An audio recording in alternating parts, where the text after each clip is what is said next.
अगर आपका इरादा इस बार की छुट्टियों में क्रूज शिप पर जाने का है तो आपको इसकी कुछ कड़वी हकीकतों से भी रूबरू होना चाहिए। जाहिर सी बात है कि दुनिया में तरह तरह के लोग हैं और क्रूज शिप भी इसका अपवाद नहीं है। क्रूज शिप आखिर एक तरह से लघु संसार है। सैकड़ों या हजारों लोगों को लंबी समुद्री यात्रा पर निकले क्रूज शिप में कुछ भी घटित होना संभव है। जहाज पर झगड़े, चोरी और यौन दुर्व्यवहार तो आम बात है। यहाँ तक कि कभी किसी भी यात्री की मौत भी हो जाती है। जब क्रूज शिप पर किसी व्यक्ति की मृत्यु हो जाती है तो उस दुर्भाग्यपूर्ण समय के लिए जहाज पर एक मुर्दाघर होता है। मुर्दाघर कितना बड़ा होगा यह क्रूज शिप के आकार पर निर्भर करता है। वैसे भी आमतौर पर क्रूज शिप से अपेक्षा की जाती है कि वो जब सफर पर निकले तो बॉडी बैग साथ लेकर जाए। अगर जहाज पर मुर्दाघर नहीं है और जगह भी कम है तो चालक दल को आपात स्थिति में जगह बनानी होती है।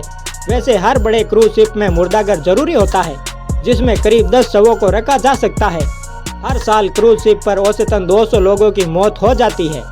जब क्रूज शिप पर किसी की मौत हो जाती है तो अपनाई जाने वाली प्रक्रिया मौत की परिस्थितियों, क्रूज लाइन की नीतियों और जहाज कहां पर है इस बात पर निर्भर करती है। लेकिन कुछ सामान्य बातों का तो पालन हर स्थिति में किया जाता है। जैसे आमतौर पर जहाज के डॉक्टर द्वारा शरीर की जांच की जाती है ताकि मृत्यु का कारण स्पष्ट हो सके। यदि किसी संक्रामक बीमारी का संदेह हो तो पैसेंजर्स को क्वारंटीन करने की भी प्रक्रिया शुरू की जा सकती है, जैसा कि कोविड महामारी फैलने के बाद किया गया था। ऐसे हालात में जहाज को निकटतम बंदरगाह पर ठहरने की जरूरत हो सकती है।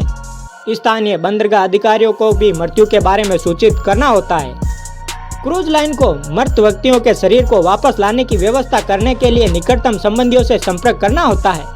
यदि वे जहाज पर नहीं है तो शव को जहाज में एक तयशुदा स्थान पर रखा जाएगा।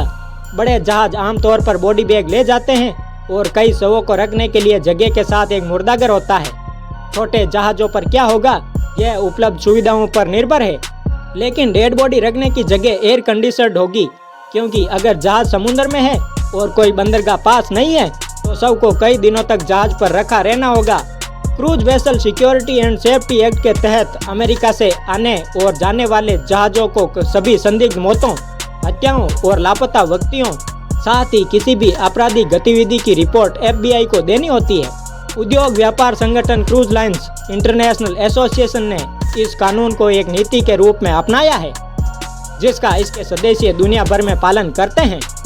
अमेरिकी रोग नियंत्रण केंद्र को भी अमेरिकी बंदरगाह पर जाने वाले किसी भी जहाज के लिए सभी मौतों की सूचना क्वारंटीन स्टेशन को देने की आवश्यकता होती है।